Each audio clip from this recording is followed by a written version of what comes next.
السلام عليكم ورحمة الله وبركاته. ازيكم حبايب قلبي؟ عاملين ايه؟ يا رب تكونوا بخير وفي اتم صحة واحسن حال. صباحكم فل، صباحكم زي اللبن الحليب، نهاركم نادي ان شاء الله. هنعمل النهاردة المخلل المشكل. هنعمله النهاردة بمكونات جميلة جدا وسهلة وبسيطة، وان شاء الله طريقتنا هتكون سهلة وبسيطة على قلبكم بإذن الله. يلا حبايب قلبي كده نبدأ مع بعض يومنا بالاستغفار. أستغفر الله العظيم وأتوب إليه عدد خلقي ورضا نفسي وزنة عرشه ومداد كلماتي. لا حول ولا قوة إلا بالله العلي العظيم. أستغفر الله العظيم وأتوب إليه. اللهم صل على سيدنا محمد وعلى آله وصحبه أجمعين. بسم الله الذي لا يضر مع اسمه شيء في الأرض ولا في السماء وهو السميع العليم. حبايب قلبي أنا معايا هنا لفت، هبدأ أنضفه كده كويس جدا بالشكل ده كده،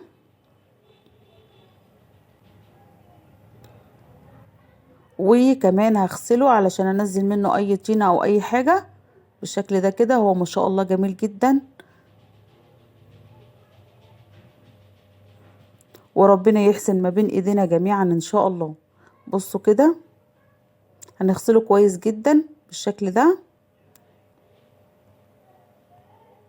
حاولي على قدر الامكان لما تيجي تنقي اللفت تنقي اللفتات تقيله، ما تنقيش اللفتات الخفيفه علشان بتبقى شيخه من جوه، بتبقى عامله كده زي السفنج ملهاش اي لازمه، فبنضطر ان احنا نرميها ومش بنستفيد منها.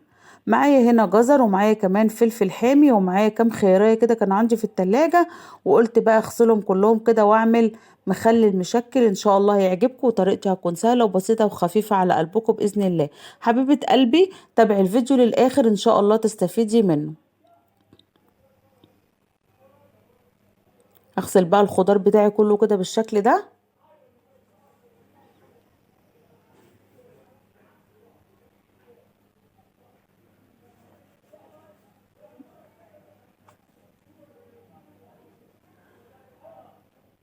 وكمان معايا هنا قرنبيطة صغنونة كده، قلت هغسلها بقى انزل منها اي ترابية او اي طينية او اي حاجة، علشان خاطر كمان هتدخل في مكونات المخلل المشكل بتاعنا النهاردة. عايزة اقول لكم هيطلع ان شاء الله تحفة تحفة تحفة. هبدأ هنا اقطع بقى كل المكونات اللي معايا. هقطع اول حاجة اللفت بالشكل ده. حاولي تقطعي اللفت بتاعك تقطيعة متوسطة، متخليهوش تخين قوي ولا رفيع قوي، علشان خاطر بقية المكونات في مكونات بتستوي بسرعة وفي مكونات لا. فعلشان خاطر كل المكونات بتاعة المخلل بتاعي تستوي في وقت واحد وكله يبقى واخد سوا واحد، نقطعها تقطيعة متوسطة بالشكل ده كده. واللي هلاقيها تخينة هقطعها نصين زي ما انا بعمل كده بالظبط. انا بقى اخلص تقطيع اللفت بتاعي كله وهخلصه، وهبدأ اقطع بقية المكونات بالشكل ده كده. اخلص التقطيعة بتاعتي اللي بلاقيها عريضة بقسمها نصين. خلصت اللفت بتاعي وكمان هبدأ اقطع كده الجزر. قطعي الجزر براحتك، عايزة تقطعيه صوابع قطعيه، حلقات قطعيه براحتك خالص، ده تبقى اذواق.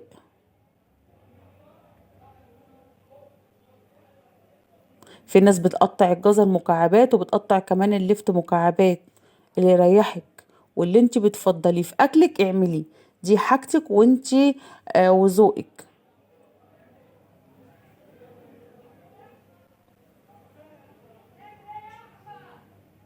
بصي انا في تقطيع قطعتها صوابع وتقطيع قطعتها حلقات عادي. بصوا بالشكل ده كده. خلصت كده الجزر، هبدأ بقى دلوقتي اقطع الخيار. عايزاكي تقطعي الخيار تقطيعه عريضة علشان الخيار بيستوي بسرعة، فعلشان يبقى واخد السوا الكامل مع اللفت والجزر وما يكونش مهري قطعيه عريض شوية. انا كان معايا بس كام خيارية كده كانوا عندي في التلاجة، فقلت احطهم علشان يبقى مخلل مشكل من كل مكونات، جزر بقى وخيار ولفت وقرنبيط وفلفل زي اللي احنا بنشتريه من المحلات بالظبط. ان شاء الله طريقة النهاردة هتكون سهلة جدا جدا جدا وبسيطة على قلبكم ان شاء الله. معايا هنا مية هنزل فيها بمعلقة كبيرة كمون حصى بالشكل ده كده، وكمان فرغت كده القرنبيطة من بعض، وهبدأ دلوقتي اسلقها. مش هسلقها السوا الكامل او السلق الكامل، لا، هي بس هخليها تاخد غلوة والتانية، وهبدأ انشلها من المية. ليه؟ علشان خاطر القرنبيط بيبقى فيه غازات، وما يعملناش اي انتفاخ، وما يبوظلناش المخلل بتاعنا. لان انا لو حطيته كده زي ما هو، هيطلع ريم ابيض كده وهيبوظ لي المخلل. حبايب قلبي، انا كان معايا فلفل رومي احمر، فرمته كده في الخلاط بربع كوباية خل. ومعايا هنا بنجر، هبدأ كده انزل كده في البرطمان كام شريحة بنجر كده، وهبدأ انزل بالمكونات بتاعتي. بس انا لقيت بعد كده ان انا الخليط بتاعي مش هيبقى كله مختلط ببعضه، فجبت كده القرنبيط بتاعي اهو. بصوا المقطع ده كان المفروض يجي قبل التاني. ده الفلفل انا فرمته في الخلاط بربع كوبايه خل، وكمان القرنبيط خلاص سلقته. هبدأ انزل بكل المكونات كلها على بعضها، وهقلبهم كلهم مع بعض بالشكل ده كده. وهنزل بقى بيهم في البرطمان بالشكل ده اهو، عشان يبقى كل المكونات متجانسة مع بعض. هقطع كده شريحتين بنجر، وهبدأ انزل بالباقي. البنجر مع الفلفل اللي انا كنت طحناه هيعمل لون وطعم تحفة للمخلل بتاعي. بصوا انا هنا نزلت بنص كمية الخلطة اللي انا كنت عاملاها. ليه؟ علشان خاطر لما انا باجي احطها في الاخر بلاقي الخلطة بقت تعوم على الوش، وبيبقى البرطمان مليان، فبتبقى صعبة اوي ان هي تنزل. فانا قررت ان انا انزل بيها كده في نص البرطمان، علشان خاطر اما اجي احط المية كل الخليط يبقى متجانس مع بعضه وشارب من الخلطة بتاعتي. فهمتوا انا قصدي ايه؟ بصوا ببدأ انزل بقى كده بكل المكونات بتاعتي. حبايب قلبي، انا جبت هنا ميه، انا معيرتش ميه خالص، انا مليت كده الطبق اللي انتوا شايفينه قدامكم ده، و نزلت عليه بكيس ملح اللي هو بجنيه، وكمان حطيت 3 معالق سكر. حطيت 3 معالق سكر ليه؟ عشان يخلي كل المكونات بتاعتي والمخلل بتاعي مقرمش لاخر واحده، وكمان يحافظ عليه. ماده الحفظ بتاعتي هي السكر. وما تقلقوش خالص من ربع كوبايه الخل اللي انا حاططها مع الخلطه دي، هتحفظ لي المخلل بتاعه، مش هتخليه يبوظ خالص. انا دقت هنا الملح بتاعي لقيته ناقص شويه، فزودته معلقتين. هقلبه كويس جدا، وهبدا انزل بقى على المخلل بتاعي، وهشربه كله بالميه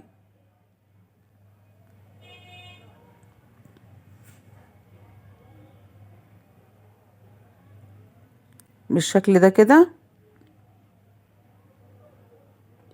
وكده خلاص انا سقيت كل المخلل وحطيت له الميه اللي بالملح.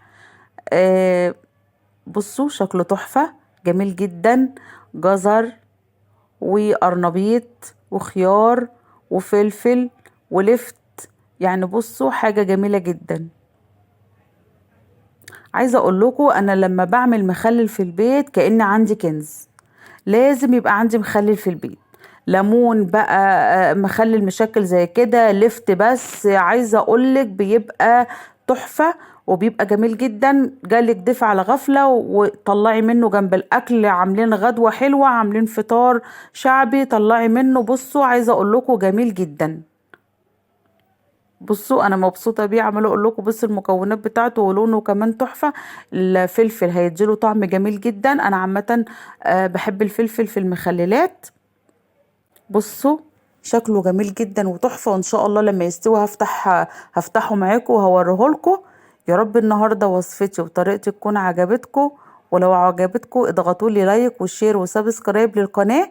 واللي اول مره يشوف قناتي يشترك ويفعل زر الجرس علشان يوصلوا اشعار بكل فيديو جديد بننزله. بصوا انا مبسوطه منه جدا. عايزاكي تجربي طريقتي النهارده ووصفتي. ولو عجبتك اضغطي لي احلى لايك.